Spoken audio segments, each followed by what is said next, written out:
Welcome to the Saturday Cadence podcast.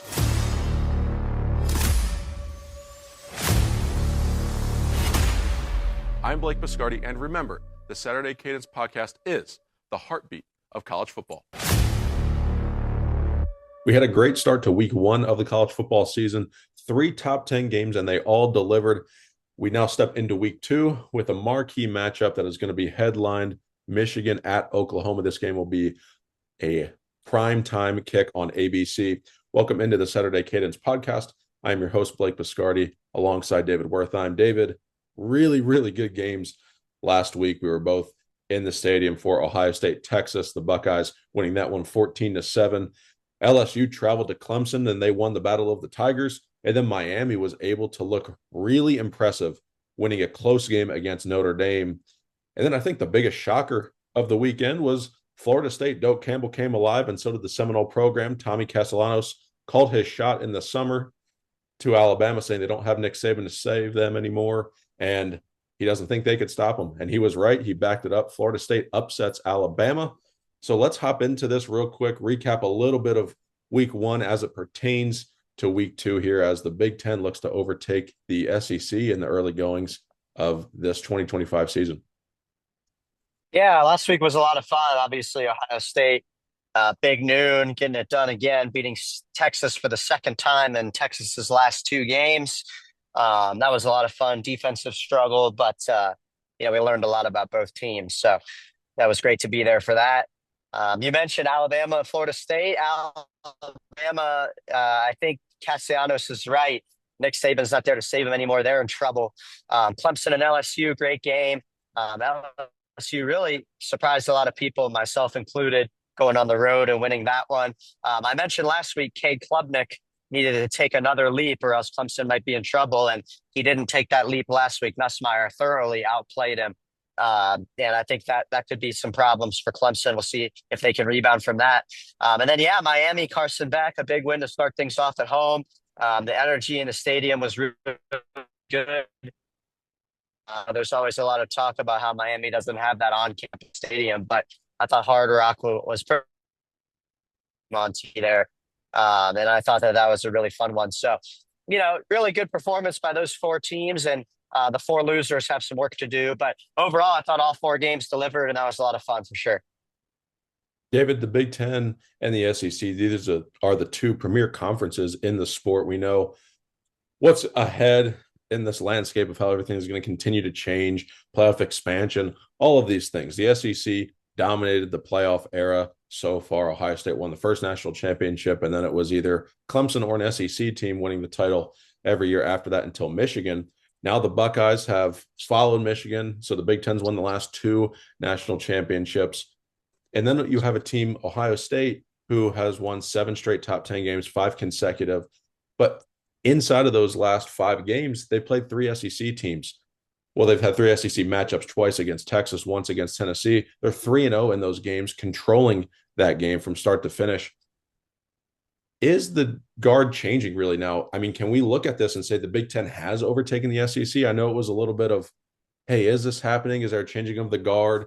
The SEC, they can rebound this year. We've got Texas, Georgia, Alabama, LSU, so many teams up at the top. But I think it's safe to say now the Big Ten has overtaken the SEC. Are you with me on that take? Not yet. I think the sample size is too small. The last 2 years, certainly the Big Ten has been better than the SEC. The bowl game records and the national championship results would back that up. But I think 2 years is just too small of a sample size. I do think that it'll certainly be more even in perpetuity now. You won't have that big run like you mentioned where it was SEC and Clemson for about 10 years. You won't have that anymore. But I think that the Big Ten and the SEC will alternate. I think there will be years where an SEC team wins a championship. I think there will be years where the SEC does really well in bowl games against the Big Ten. And I think the opposite is true as well, like we've seen the last couple of years with Michigan and then Ohio State, and then some other big bowl game results. You remember last year, Illinois beating South Carolina. There's been plenty of others, Michigan beating Alabama last year. So I think that, there's more of an even playing field now, but I don't know that it's enough of a sample size to say that the Big Ten has definitively overtaken the SEC. But I think this is the new landscape where they're going to be on even playing fields, and the results will certainly be more even. Yeah, I do think the competitive balance is certainly leveled out for these teams. And I'm not thinking that we're going to see a run of Big Ten national championships where they get about 5 and 7 years or anything like that. But I do think, like you said, the competitive balance is there. And the Big Ten is the conference to beat right now, winning the last two national championships, and then seeing the dominance at the top end that these teams have had. David, Texas and Alabama went down in a big way. LSU, though, gets a win over Clemson. So I think what we need to do is just, I think, reset expectations a little bit with the SEC. You know what? These games in week one, I said on the Monday show, and it's something we talk about every year. It's, you really don't want to get caught overreacting in week one, nor do you want to get caught justifying your preseason thoughts and predictions. Those two things are always the cautionary tale of week one results, especially when you have these monster matchups. But when we look at the SEC thinking, all right, Texas is probably going to be the premier team in this conference. Alabama could contend for Atlanta. I actually had them going there. That doesn't look that great right now, but that's why that's an early season prediction. We have 12 weeks of results that we'll get to see before we get there. And then LSU looked really impressive. Like you said, you were surprised by that. So was I. I had Clemson winning the game. Brian Kelly finally gets it done. Garrett Nussmeier, you said, outplayed Cade Klubnik, and he did. And he's a Heisman contender. But the story of that game really was LSU's defense with Blake Baker, his second year in the system. They have the elite quarterback. They have good wide receivers in a running game. So do you think we need to change our expectations about the SEC a little bit in terms of what teams could win the conference? I don't think it has that clear, hey, Alabama is going to just wax everybody, or Georgia, is going to be invincible. I think the depth of the SEC at the top is more important than the very top end of that conference, because it's not team A, team B, and then a cliff. I think it's more team A, B, C, D, E. Then we have the drop off after that. Yeah, I'd agree with that. I'd probably say it's ABC. I like Georgia a lot. I like Texas, and I like LSU. We'll see how Oklahoma plays this weekend. They could certainly be D after this weekend. But yeah, I mean, those three teams are certainly capable of making a run. And like you said, I don't want to overreact to week one here, but Georgia has done this for many years now. They're going to be in the playoff. They're going to win 10, 11, 12 games. It just is what it is. We'll see what happens once they get there. LSU, really impressive win over Clemson. They look really talented. They look fast. I like what they're doing for sure. And then I still am pretty high on Texas. I think that they're very talented. Their defense might be the best in the SEC. And I think that, Arch Manning's going to rebound. And I think they'll be more competitive here throughout the rest of the season. I think he'll grow as the season goes on. He made some nice throws the other day against Ohio State. He made some really bad throws against Ohio State, but you could see it that he could be a very quality starting quarterback in the SEC. So I'm pretty high on those three teams. But I would agree, it's not hey, Georgia's here, they're going to run through everybody and go repeat, or hey, Alabama's here, Nick Saban, all these draft picks, loaded roster. Like, that's not the case. I agree with that. But I do think there is some very competitive teams at the top of that conference, the teams we just mentioned, and then I'll see about Oklahoma this weekend. And then you never know, South Carolina, I wouldn't say they impressed me last week. They did get the win against Virginia Tech, so a nice Power 5 win there for the SEC. But I'm not necessarily sold on them yet. But with, if you have a guy like Lenora Sellers on your roster at quarterback, you have a chance every week. So I do think that there is a lot of talent in the SEC. I think that there are some competitive programs that are poised to make a run. But yes, I agree that there's not that one dominant team this year. David, talking about shifting expectations in the SEC, I think it's also something we need to do with Arch Manning. And now this is not to say Arch Manning is not a good quarterback. It's just to acknowledge that Arch Manning is starting his third ever game, and he is now the sole starting quarterback at Texas. It's not like he's coming in for an injured Quinn Ewers anymore and has to right the ship against a couple lower level teams. No, he is the starting quarterback at Texas. And yeah, his last name is Manning, but no one is going out there and being Peyton or Eli in those first couple games of the season. He's going to have to grow. And I think the media really needs to afford him that patience to be able to do so. No quarterback was going to be successful in that environment, David. You heard that on Saturday. That place was as loud as you've ever heard it. There were some Texas media outlets that have said that they've been on the road other places and they've never heard a stadium as loud as the Shoe was on Saturday. And not to say that it was the loudest stadium ever in college football, but that environment was rocking. And there was no way any other opposing quarterback, whether you are a first-time starter or a 4-year veteran, that you were going to be successful in that environment. It was really tough to operate the offense. Plus, the defense from Ohio State kept him uncomfortable. So I think with Arch Manning, it's something where we need to temper those expectations and just afford him that time to grow as a quarterback, because that Texas team is going to be really, really good by the end of the season. I think by the time we get to November, we're going to be looking at Texas and really forget about this week 1 result against Ohio State. Yeah. Is it going to be a loss on their record? Sure. It's there. It happened. Absolutely. And not that it doesn't matter, but this 12-team format, you're allowed to lose that game early, and credit to them for playing it. But I think this Texas team is going to be around and in the national championship conversation by the time we're into December and January. Yeah, I'd agree. I mean, it was a great game to be at. Obviously, the atmosphere was insane.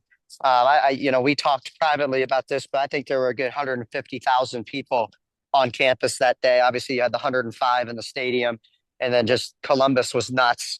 And yeah, I mean, Arch starting his third ever game. I'm not surprised by this result. I think Matt Patricia did an excellent job with that defense, like everybody said. And Texas will be fine, and Ohio State's really, really good. And, I think it just is what it is. And I agree with tempering the expectations. Let's let the guy breathe a little bit. He's got some time to recover now with some not as important games before you get into SEC play. So I think there's still more to come from Arch in Texas. I think they're a good team. Their defense played really well, and I think they'll be fine. David, let's shift our focus a little bit here to the rivals of Ohio State and Texas, and that's Michigan and Oklahoma. This is the marquee matchup of the weekend here in week 2. Michigan is traveling to Norman. Like I said, it's a primetime kick on ABC. This is Bryce Underwood's first road test. Okay, he looked pretty good in his first start. And again, we're not going to tab him as the second coming or anything like that because, again, he needs time to grow. This is going to be a really big test for him. What are your expectations if you are a Michigan fan for Bryce Underwood in this environment in Norman on Saturday night? Well, if they were smart, they would take a look at Arch last week and kind of temper their expectations. But I think they expect him to go out there and have a big game. He looked pretty good against New Mexico. I know that the scoreboard didn't necessarily indicate that, and it's just New Mexico. But, I think for his first start, it was pretty impressive. And I think that Michigan fans are going to expect something similar here against Oklahoma. And, we'll see how it goes. Personally, I'm pretty high on Bryce Underwood. I think he's a good player. But I think that if they were reasonable here, they would temper their expectations a little bit, and then they can be pleasantly surprised if he does go off and lead them to a victory. David, before we continue through this prediction, I would just want to back up a second, little Big Ten SEC. If Michigan goes into Norman and wins this game, what does it say to the narrative of the Big Ten versus the SEC if Ohio State's able to beat Texas and then Michigan is able to go beat Oklahoma? Does it change anything, or do you just see those as data points on their resume this year? I think it's just data points. I mean, it's just a small sample size, like I always say. There's so much of the season that still needs to be played. So I would just call it data points for now. I think the run game is going to be really key in this matchup. I mean, Michigan historically Always. successful in running the football, and they were able to do that against New Mexico. Had a couple of big runs that padded the yards per carry stat just a little bit. But Oklahoma struggled to run the football last week, and I think that's going to be a major factor because, like you say, it's hard to run on Ohio State. It is also hard to run the football on Michigan, and defense travels. That defensive line, it is plug and play. Whoever they have on that defensive line, they are run stuffers. It is difficult. You have to earn your yards. And if Oklahoma cannot get a run game going early in the game, they have to rely on John Mateer to throw the ball around. That's not a recipe that breeds success to me if I'm looking at this game from an Oklahoma perspective and saying, how do we attack Wink Martindale's defense, and what do we do to get Michigan uncomfortable and stay on schedule? And that has to involve running the football. Now, you don't have to go run it for 250 yards, but you've got to be able to find 3, 4, maybe 5 yards of carry at times running the ball, because if Michigan can make you one-dimensional, we've seen what happens when they do that. They will just squeeze you and figure out a way to drag the game into the mud, and they will out-tough you, and they will figure out a way to keep it close, if not win the game late. So I think running the football is going to be really key, especially early in the game, to set the tone for both of these teams. Yeah, I agree. I mean, running the football is always critical.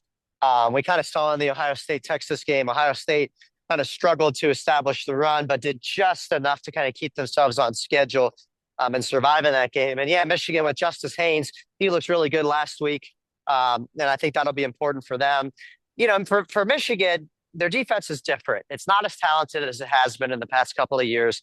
Obviously, losing two first-round picks, Kenneth Grant, Mason Graham, up there in the middle is going to make a huge difference. They lose Jayshon Barham for the first half after he was ejected for targeting in the second half of last week's game. So Oklahoma's got a chance here. They've got a chance to establish the run, and I agree that it's critical. John Mateer looked pretty efficient last week. I think he was a good addition for them. I think he fits what they're trying to do. But yes, you can't just put it all on his shoulders against a defense like that. That might not be as talented as it has been, but it's still very, very good. And expect a smooth game. So totally agree. The running game is very important in this one, and the offensive line play for both teams as such will be very important. The offensive line's been a really big weak spot for Oklahoma, and it's been a strength for Michigan. So yes, with that running game being so important, it all starts up front with that offensive line. If one of them is not playing well, it doesn't matter how good your running backs are, how great your scheme is. It is going to be tough to run if that O line is not up there blocking and making sure that they are protecting the quarterback as well, giving either Underwood or Mateer time to throw the ball. David, you mentioned Jayshon Barham's suspension for the targeting call. He will sit out the first half.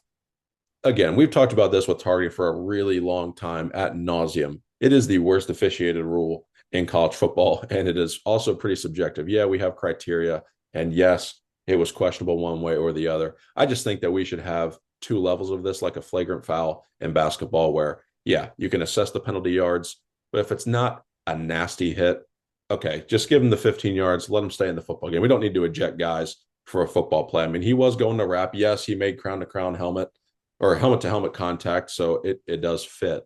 I just wouldn't have made that call there where he has to be ejected. I would think just 15 yards would suffice in that case because it was not one of those malicious hits where you're driving the guy to the ground or you're really barreling forward with the crown of your helmet. That should warrant that ejection, and that if it recalls a suspension there for the following half of football, if you're there in the second half. But I think that rule needs to be adjusted. Any thoughts from you on targeting? Yeah, I agree. I mean, the rule in premise is a good idea, right? You want to, Yes, keep player safety as a paramount. correct. And, especially for young men who are still in the formative years of brain development, it's critical for sure. But the way that it's enforced is just not right. And they've got to, we've said it for years that it has to be changed. And it hasn't been changed. So, something's got to give at some point. I rewatched that play multiple times, that Barham play, and I don't think it crosses the level for targeting. But at the same time, like that's how the rule's been called the past several years. It seems like every team has had multiple instances of a player getting ejected when he probably shouldn't have, and vice versa, a player not getting ejected when maybe he should have. When you look at a game like Ohio State, Georgia in 2022, Marvin Harrison Jr., like that's one that kind of went the other way. So very inconsistent. And I will just say that the rule in premise is good, but it doesn't actually work out when it's called on the field. So something's got to give eventually. I think it will eventually, but they're way behind on this already for sure. Yeah, and I think too, it's just because of the subjectivity of it is because you have that criteria. But sure, you can have criteria, but when it happens, it's like, did they lead with the crown of the helmet? Was it a defenseless player? There's so many different levels to that targeting call that you have to evaluate, and it is just an inconsistently enforced penalty.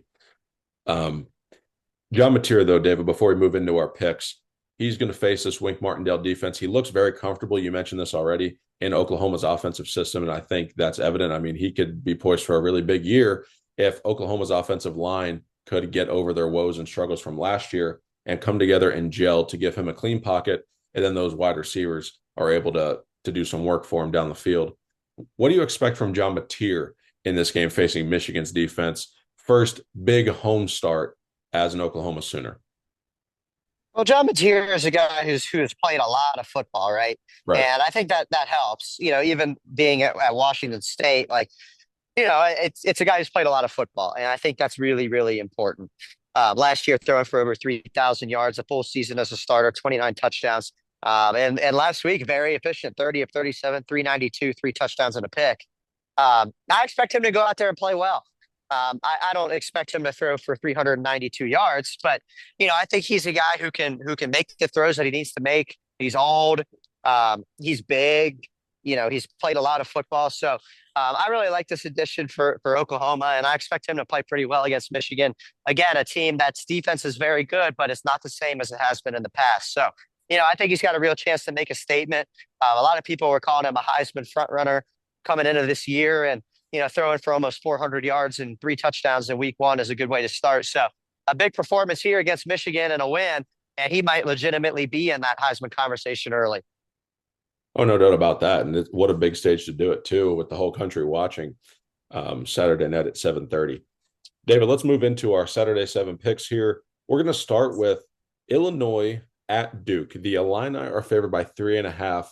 And that line seems a little bit fishy to me when I'm looking at a team in Illinois that is supposed to have expectations where they could potentially make the playoff. So just favored by 3.5 on the road at Duke. Who do you have in this game? I think it's a fair line. I'm going to take Illinois to cover it. I think they can win by a touchdown here. But I think it's fair. I think, Manny Diaz is the guy who obviously has made his backbone on defense. And Brett Bielema, Luke Altmaier have had a nice pairing so far on offense. So it'll be interesting to see here how this one goes. But I'm going to take the Illini here. I think they ultimately get it done on the road. I'm just not really sold on Duke at all. And I think Illinois got a little more juice. So I'm going to take the Illini here. I actually like Duke in the game. I'm going to take them to win outright in the matchup. So I will take Manny Diaz at home there. I think they surprise Illinois. Next game we'll do is the Cyhawk, Iowa at Iowa State. Big noon kickoff going to be on site. The Cyclones are favored by 3.5 at home. David, who do you like? Yeah, I like the Cyclones here. I watched both of these teams in week one. Iowa kind of struggling there against, I think who was? It was one of the Dakotas, South Dakota or whoever. I don't even remember. Some bum team. They didn't really play well. So give me the Cyclones for that reason. They got a nice showing in Dublin. But yeah, I'm gonna take the Cyclones here. This is a very fun big noon game. I think the atmosphere will be pretty rowdy. I like the Cyclones at home here. And I'll take them Rocco Becht to beat Gronowski in Iowa here in this one and cover. Yeah, David, this game is always a lot of fun. It's also pretty weird. There's always something funky that happens Always in weird. special teams. You just don't know what's going to happen. I saw when I was thinking about this game, I was trying to pick it before I saw the spread, and I was like, you know what? This game's typically played within a field goal. So if it was inside a field goal, I would take the other to cover. I like Iowa State to win the game, but I'm going to take Iowa to cover that 3.5. I think by 2-3 points this game's going to be pretty tight there at the end, but I will take Iowa State to win it, Iowa to cover. Baylor at SMU is the next game. SMU is favored by 2.5. Both of us got burned by Baylor last week against Auburn. Pretty poor showing there. Yeah. Who do you like here? Is it SMU at home favored by 2.5, or is Baylor able to get a little bit of redemption, getting on the right track here? Give me SMU here. And, this is an interesting early conference matchup. Oh, no, it's not. I'm sorry. I forget SMU's in the ACC now. But I've got SMU here. I'm not going to get burned by Baylor twice. They certainly did let us down. And, I thought this was the year for Dave Aranda. He has quietly been on the hot seat, then off the hot seat, then back on the hot seat. And I thought this was a pretty pivotal year, but he kind of started us off with a clunker in week one. So I'm going to take SMU here. The ACC SMU Mustangs to defeat Baylor. Yeah, one of the things we talked about preseason was Baylor could lose these first 2 games that not affect a lick in Big 12 play. So they could be 8-4, but still 2 losses in conference play and go win the thing and make the playoffs. So funky things can happen like that. I'm going to take SMU at home too, because I am not about to get burned twice by Baylor. When they allow me to change my mind, I will. But for that reason, I'm going to take SMU here at home. Big win for the Mustangs. Well, and good for Baylor also just to schedule those games, having 2 Power 5 games early in the season. I really respect that. So even though they might not get a win in either of them, I respect them for scheduling and playing those games. Oh, me too. It's great for college football, great for the sport, and more teams need to do that instead of taking, and this is no shade to the team I'm going to mention here, Indiana, scheduling as soft of an out-of-conference schedule as you can and kind of pad those wins to the playoff. That is not going to be as beneficial as you'd think. But, David, next 2 games are larger spreads, so we'll go quick picks here. Ole Miss minus 10.5 at Kentucky. I'm gonna take Ole Miss here. I don't know. Kentucky's Zach Calzada in like his 10th year of college football. I'm gonna take Ole Miss. Yeah, I like the Rebels big here as well. Big. USF at Florida. This is probably Florida's easiest remaining game, looking at how difficult that schedule is. It's 17.5 point spread here at home in the Swamp. Don't sleep on USF. Nice week one performance. I like Alex Golesh. I think they cover here. Florida will win, but I think USF plays them well. I am with you on that. I will take USF to keep this within the number. Florida wins comfortably, just not by 18. Arizona State at Mississippi State. This is a tricky game. Big 12 team coming into a lower tier SEC school, but it's going to be a night game environment. That could make things a little bit tricky in Starkville with the Cowbells. What do we think of Sam Levitt and Kenny Dillingham coming into Starkville as 6.5 point favorites? I think I like Sam Levitt and Kenny Dillingham coming into Starkville as 6.5 point favorites. I'm going to take them here. I think Mississippi State's bad. So for that reason, I'm going to take the team that I think is less bad. I'm with you on that. I think Arizona State wins this game by 10. Final game of the week here. We've already previewed this on the show. Michigan at Oklahoma. The spread here sitting at 4.5, David, in favor of the Sooners at home. Who do you like and by how much? I like the Wolverines to cover. That's all I know so far. I think this game could certainly be played within a field goal.